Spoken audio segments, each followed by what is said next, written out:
잠깐만, 무슨 소리 안 들렸어? 무슨 소리? 오늘 네 남친 야간 알바라고 하지 않았어? 남친인가 봐! 현관문에 문고리 돌아가는 소리가 나자마자 나는 잽싸게 침대 밑으로 기어들어갔다. 사람 한 명이 겨우 비집고 들어갈 수 있는 틈이라 굉장히 좁고 어두웠지만 어쩔 수 없었다. 우리는 바람을 피우고 있었고 난 저놈의 여자친구 집에 있던 상태니까. 그런데 자정도 되지 않은 이 시간에 저놈이 왜 벌써 온 거지? 내가 저놈 몰래 림림이를 만나는 동안 그는 단 한 번도 이런 식으로 깜짝 방문은 하지 않았다. 지금쯤 한창 알바를 하며 바쁜 시간을 보내고 있어야 하는데 뭔가 두고 온 물건이 있어서 온 거라면 곧 다시 나갈 테니 다행이라지만 만약 부득이한 사정으로 일이 일찍 끝나고 돌아온 거라면? 그럼 난 꼼짝없이 밤새도록 이 좁아터진 침대 밑에 숨어 있어야 하는 건가? 누구세요?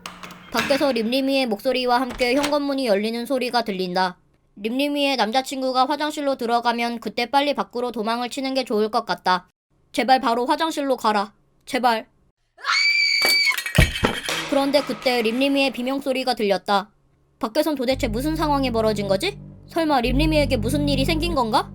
나는 방 밖의 상황이 무척 궁금했지만 아직 섣불리 나갈 수는 없었다. 심지어 림림이의 짧은 비명소리 이후에 집안은 고요해졌다. 아무래도 뭔가 잘못되고 있는 것 같다. 나가서 확인을 해봐야 하나? 어떻게 해야 하지? 잠시 고민하던 나는 살며시 침대에서 기어나와 문 쪽으로 다가갔다. 그리고는 희미하게 벌어진 문틈으로 밖을 살펴보는데 그 순간 나도 모르게 터질 뻔한 비명에 나는 입을 틀어막았다. 림림이는 시뻘건 피를 흘리며 쓰러져 있었고 그런 림림이의 모습을 한 남자가 조용히 바라보며 서 있었다.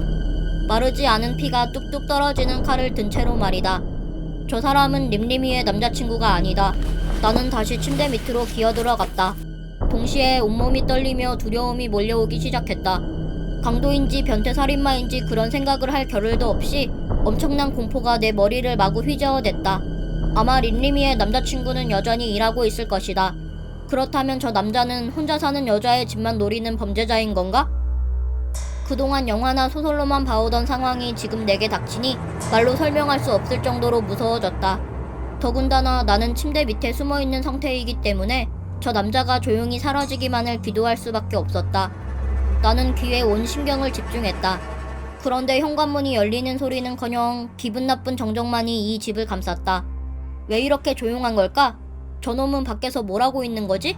사람을 죽이고도 나가지 않는다는 건 살인이 아닌 다른 목적도 있다는 건가? 만약 돈이나 귀중품도 챙겨나가려는 거면 분명 이 방도 뒤질 것이다. 그렇게 좋아하던 림림이가 죽었는데도 살고 싶다는 생각이 든 나 자신이 한심스러웠지만 난 정말 저놈이 이대로 나가주기만을 바랬다. 그런데 그 순간 방바닥을 스치는 소리가 들려왔다. 아무래도 남자가 움직이는 것 같다. 그러고 보니 저놈은 내 존재를 알 리가 없다. 그렇기 때문에 림림이의 남자친구가 일하러 나가는 걸 본 뒤 들어왔을 것이다. 나는 머릿속으로 희망 회로를 돌리기 시작했다. 그때 또다시 움직이는 소리가 들렸고 곧 삐걱거리는 소리와 함께 화장실 문이 열리는 소리가 들렸다. 범죄자 주제에 태평하게 볼일을 보려고? 역겨운 놈.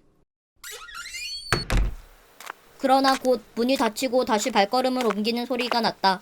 아무래도 화장실은 사용하지 않은 듯하다. 그럼 왜 화장실을 간 거지? 나는 잔뜩 긴장한 채 다시 소리에 집중했다. 이번엔 거실 쪽으로 향하는 것 같다. 잠깐만. 그러고 보니 침대 구석에 있는 핸드폰을 들고 다시 숨어서 신고하면 되는 거 아닌가? 그래. 저놈은 지금 거실에 있으니 나도 빨리 핸드폰을 챙겨오면 될 것이다. 그 생각과 동시에 난 빠르게 기어나와 침대 구석에 핸드폰을 집어들었다. 그런데 그때 등골이 오싹해짐을 느끼며 뒤를 보니 천천히 방문이 열리고 있는 것이 보였다. 나는 무언가 생각할 겨를도 없이 본능적으로 다시 침대 밑으로 기어들어갔다. 심장이 터질 것 같다. 저놈이 날 봤을까? 아니, 못 봤을 것이다. 봤다면 바로 날 죽였겠지. 침착하자. 남자의 발끝이 보인다. 잠시 문 앞에 서 있던 남자가 천천히 움직인다. 굳이 이 좁은 침대 밑을 들여다볼 생각은 없을 것이다. 제발 나가라. 제발, 제발. 나갔다. 내 예상대로 놈은 방만 둘러보고 나갔다. 이제 그대로 현관문 밖으로 나가주기만 하면 그럼 난 그때 바로 경찰에 신고를 할 것이다. 그러니 내가 생각한 대로 놈이 움직여주기만 하면 된다. 잠시 동안 밖에서 남자의 움직이는 소리가 들렸다. 이번엔 쉴 새 없이 계속 움직이는 것 같다. 그러더니 곧 현관문이 열리고 놈이 나가는 소리가 들렸다. 내가 있는 걸 모른 채 말이다. 난 살았다는 안도감 때문인지 온몸에 힘이 풀렸다. 그리고 잠시 후 나는 조심스럽게 침대 밑을 기어나왔다. 바깥을 확인해 볼까? 아니다. 신고를 한 뒤 나가는 게 안전할 것 같다. 아닌가? 오히려 등잔 밑이 어둡다고 했다. 이미 놈은 이 방을 확인해 봤으니 바깥보다 이 방이 더 안전할지도 모른다. 난 소리를 죽이고 천천히 방문을 열어 바깥을 내다보았다. 그리고 동시에 열린 문틈으로 그 악마 같은 눈과 내 눈이 맞닿았다. 놈은 소름 끼치는 미소를 지으며 말했다. 너구나, 신발 주인이. 손에 힘이 풀리며 핸드폰이 떨어졌다.